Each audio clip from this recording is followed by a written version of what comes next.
This is a brand new 43-inch TV for our shed in the duck pond.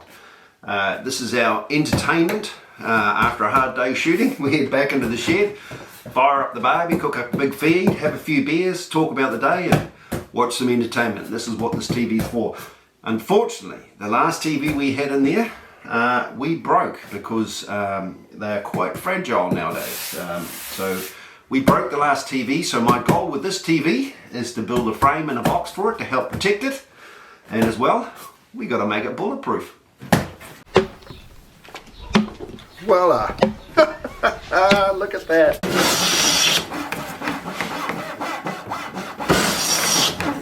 So I'll let you know at the end of the video why we need to make it bulletproof, but the first thing we need to do is try and work out what the dimensions are to make this case. I've brought a wall bracket so that we can mount it to the case, and now I can work out how thick and big the case needs to be. This here is just some old pallet wood, so I'm going to recycle this pallet wood. We'll cut it roughly to size, and then of course we'll just run it through the thicknesser and clean it all up. Now I need to make a support through the middle of this box to hold the TV and the TV bracket. This is what these two bits are for, but I've got to glue them together to make it slightly larger. So we're going to straighten and square up one side. You can hear the plane skipping over the uneven surface. I'll just keep doing this till I get a nice smooth shaving off the top. And then once I get that, I'll then run the square along it, just make sure edges are square, and then adjust that. And then once I have those nice square straight edges, I'll generally put a slight cup in it. So it'll be slightly hollow in the middle.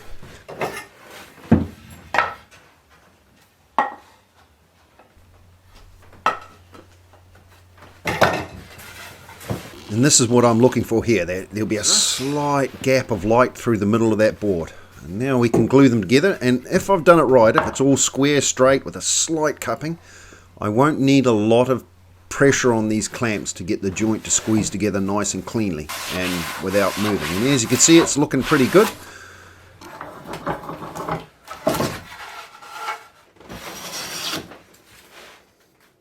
Couple of swishes with the smoothing plane just to take off the roughness and smooth it up, and we'll have a nice board here for the support for the TV. And you can see here a nice tight clean joint. Excellent. Now I'll just straighten and square up one of the edges, and I'll then cut it to size on the table saw.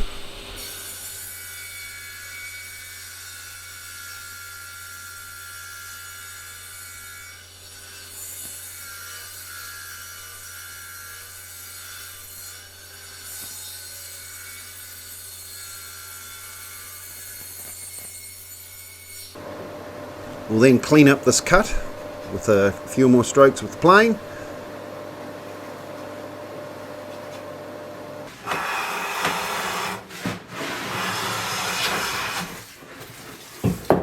And that's all the boards completed for the frame and the support bracket. So now we'll start cutting them all to length. You can see I've cut one edge true, clamped two boards together because we want two long sides and two short sides for the case for the TV, and that's what I'm making. Now I could just screw the ends together because it is just a box and a case, but I made the decision to put a dovetail joint into these. So here I'm using my jig to cut the tails into the sideboards.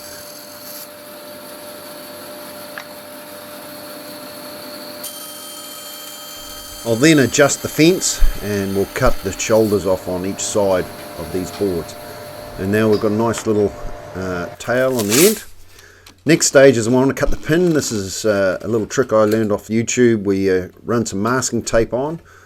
You then mark that, and then you peel the area that you want to cut away off. This is really good because it helps stop making the mistake of, cutting on the wrong side of the line or anything like that. But I find it's really good and really accurate. Once I've got that, then I'll cut them to size.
Good.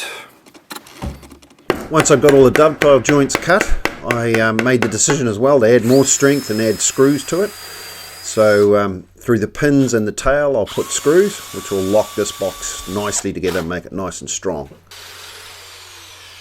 Okay, now we cut the middle bracket here. This is for the TV mount, and now I want to recess this into the frame. So you can see here I've marked where it has to go in the frame, and then using the table saw with the sled I'll then trim most of this out, and then we'll take it all out for the bracket.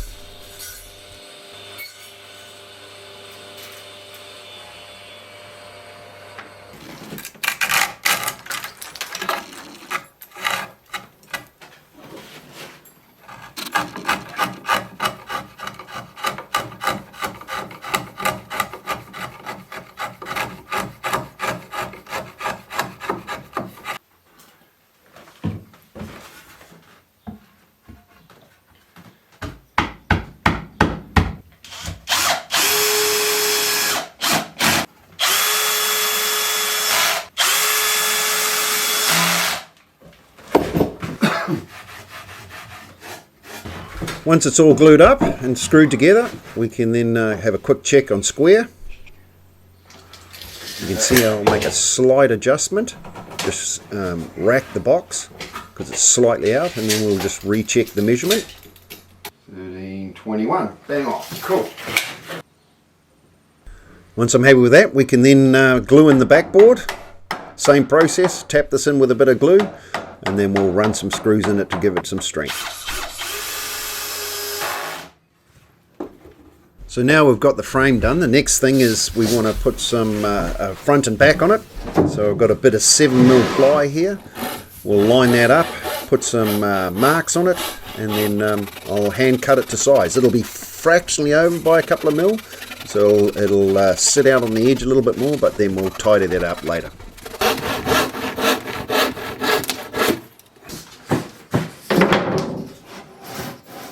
Once we have it roughly to size, we'll pre-drill the holes, and then we'll proceed to add a bit of glue and screw it all together.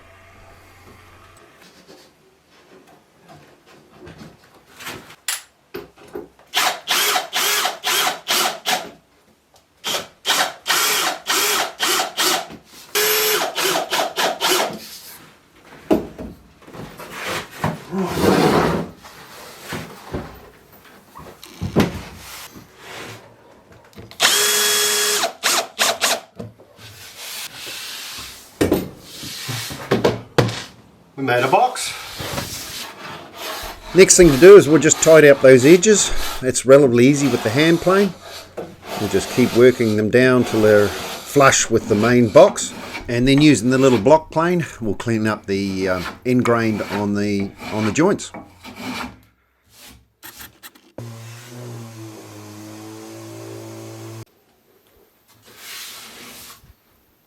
Now I've got to cut the lid out of this box. Now of course it's too big to do on the table saw, which I'd usually do that this way. So instead I'm having to use the skill saw. Now this first cut we're putting into this side does not go right through the box. It's probably leaving about a 2mm slither of wood along there. This is quite important. I'll repeat this same cut on each end of the box. And then the two longer side cuts, I'll actually adjust the saw and then cut all the way through. By leaving that little slither of wood in these two ends, it stops the box collapsing on you and stuffing up the cut. So it holds it all nicely together without it moving to you when you're doing the cut. You see, this is the last cut here, and the lid won't close up, and it'll keep it nice and clean. Then just using the hand saw, I can cut that tiny slither of wood left inside the box, and we can cut the box apart, and we now have a lid.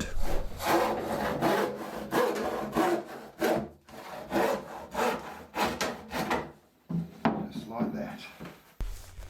And now I can just get my little block plane and take off that little excess slither left on the ends.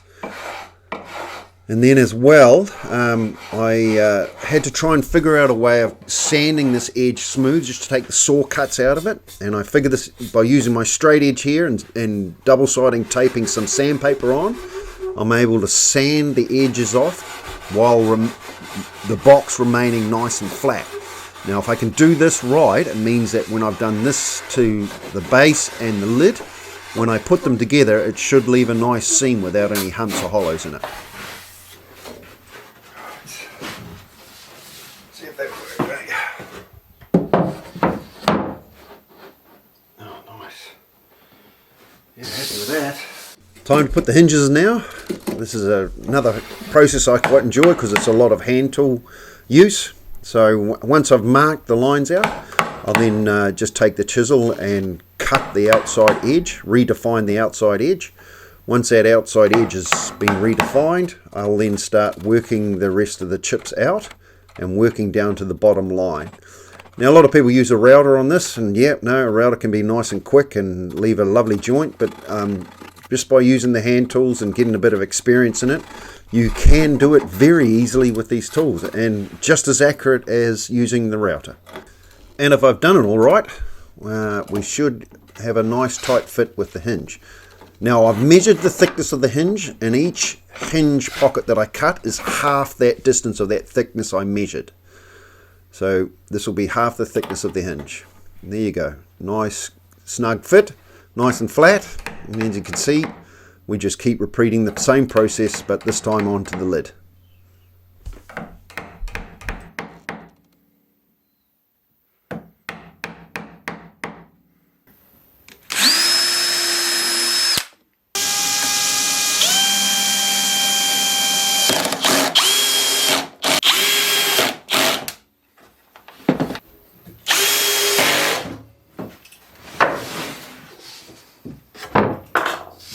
And that's it. I've got a nice finished box here. I'll put some clips on the front to lock it up with. And the next thing we've got to figure out is how to mount the bracket onto this box.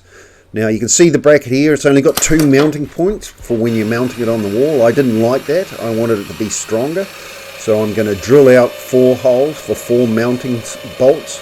Now I want to put coach bolts into these holes. So of course I've got to file these square so the square base of the coach bolts will fit into this and lock in. Then I'll mark this onto the bracket and we'll drill some relief holes in the back of the cabinet so that the bolts can sit into those reliefs. Then go the bolts, put on a washer, and there we go. We now have the bracket mounted. I'm going to mount the TV on the wall with a French cleat, which I'll cut here out of another piece that I've processed. So one side of this will be screwed into the cabinet and the other side will be screwed in the wall, and that's how the TV is going to hang up. Now one of the things I come to realise while building this is once the TV's mounted into the box, there's no way to actually access the back of it for the cabling and power and that sort of thing. So I've come up with this idea that we'll make some access panels in the back, and the first thing is we'll cut out the shape that we're looking for. This has been measured off the back of the TV and where all the componentry is. So these 2 access ways will, one, give you access to where all the aerials, USB cables, all that sort of stuff goes, and then the other smaller little square will give you access to the power point. Using some double-sided tape, I stuck some ply onto the back, and then using the holes that I'd cut out, I created a pattern.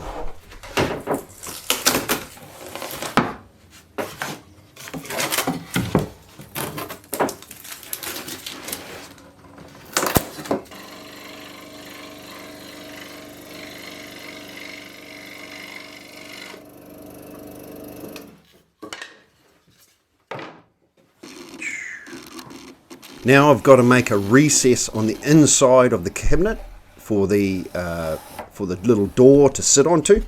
So I've got a bit of a washer here which I'm following around with the pencil, which will give me the relief that'll be glued on the inside, and then I'll cut this strip out.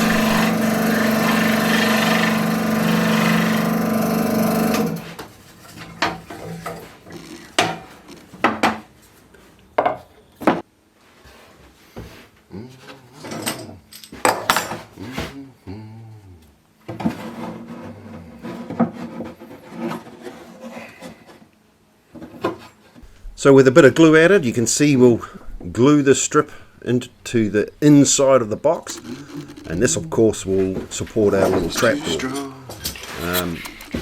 Now the next thing I've got to figure out is how we're going to attach the trapdoor to the main cabinet.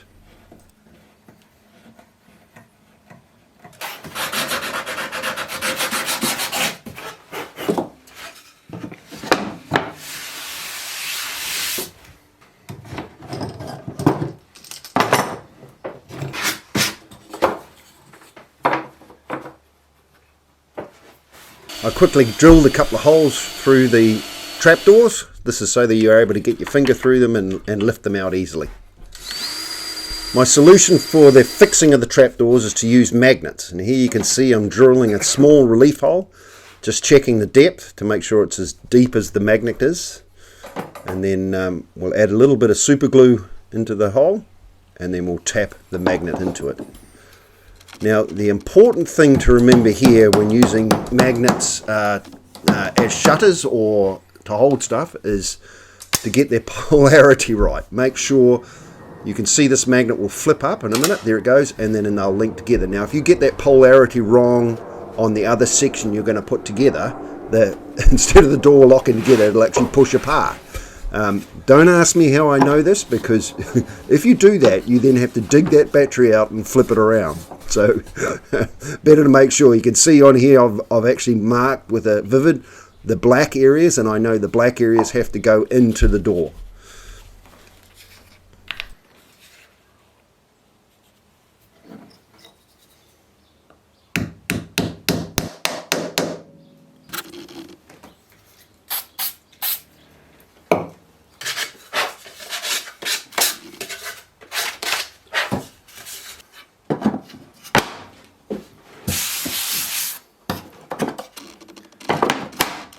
Now I know you're all big kids like me and just love this sort of thing.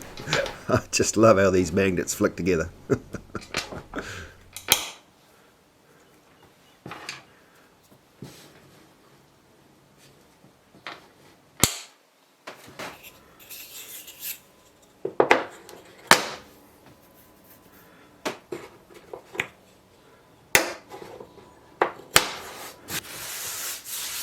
Now I'm going to put a quick coat of a black stain on this cabinet, so I'll just apply the black stain and then wipe off the excess, and then after the black stain's dried we'll then put a quick coat of 2 coats of polyurethane, or satin polyurethane, on the outside just to give it some protection, and that's pretty much the cabinet completed.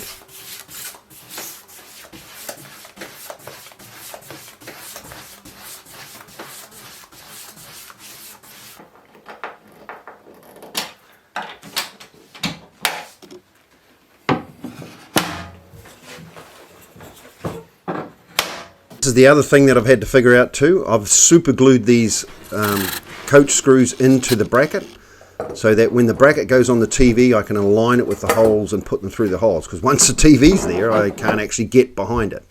So we'll put the bracket on and actually attach it to the back of the TV, and then once that's locked into the position we'll actually put the TV into the box.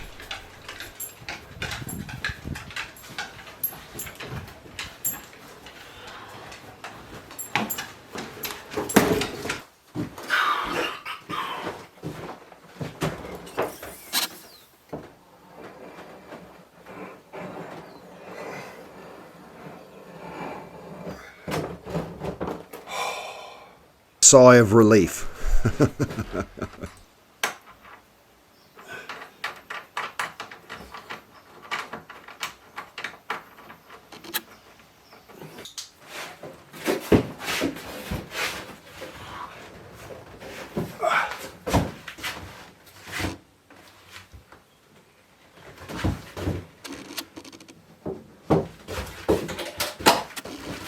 Now we snug it down. And that's the TV fixed into the box. Now something I did notice here is there was still quite a lot of shake in the TV because the bracket's quite small. Now I wanted to eliminate that shake for the transport process so that the TV didn't crack in the back or anything. So what I did is I've taken some of the packing out of the cardboard box for the TV, and you can see it's packed in there, and that stops that little flexing and wobble out of the TV. Alright, that's taken the wobble out of the telly so it can be transported without flexing. That's good. Now what to do, check out the backing on it, see if the backing alignment.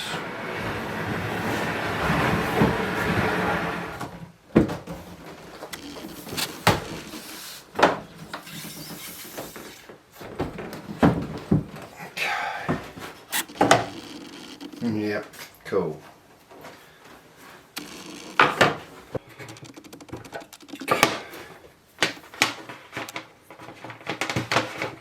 So that's it, pretty much completed with the TV mounted. We then transported this TV into the swamp and into our shed that we stay in. So this shed's next to the duck pond. This is what we sleep in and eat in at night and relax in.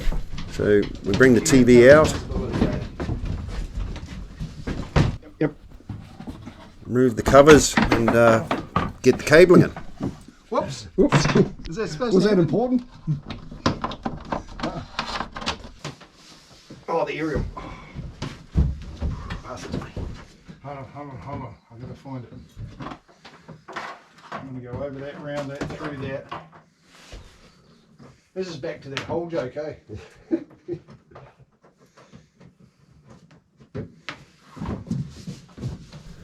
So that's a TV on the wall. Now, why put it in a box and why put a cover on it? Now, like I said, this is it's done to make it bulletproof. Just to show you, this is the duck pond. There's a previous video of us building this floating walkway. So this is on our pond that we hunt on, and this is what we call the hide or the mai or the duck glue that we hunt out of. Now, this is right in the guts of the pond. You'll see we've set this shed up to sit in there and try and get the ducks in. That's where we hang out, and over here is where the shed is. Now you can see it's across the pond and across our shooting zone. Now if a stray pellet goes through there, which it probably won't, but it could possibly do that, it could hit the TV if it was open. So hence I built it with a door that we could open and close and just make sure that we don't damage it. That was a remote. Remote. This is highly technical though. Yep. And there it is, ready to go. And then in the evening after we've finished shooting, here we are. No fuck words, eh? Kicking back and relaxing and watching a bit of telly. These are my two brothers, Rex and Andrew, chilling out. We've got a nice piece of roast pork on here, cooking away, doing it tough in the swamp. Mince again. Tia's curled up in a bench, looking forward to a little bit of pork crackling. And kicking back and watching the telly. Yeah, it works great. And then this is another reason why it's in a box. This is how we get it in and out. It's got to be strapped onto a boat and transported into the swamp up the canal. So it's got to be pretty sturdy, and then of course it's got to be put onto a trailer on the back of a motorbike and dragged out of the swamp. So that's why it's got to be built pretty sturdy, and that's why it's pretty safe. Anyway, that's our TV box. Thanks for watching. If you've got this far, I very much appreciate it. If you like my channel and like my little videos, please subscribe to my channel. And if you like the video, please hit the thumbs up. I appreciate your support. Any comments, let me know. Always appreciate the feedback. Yep. All right, on to the next project.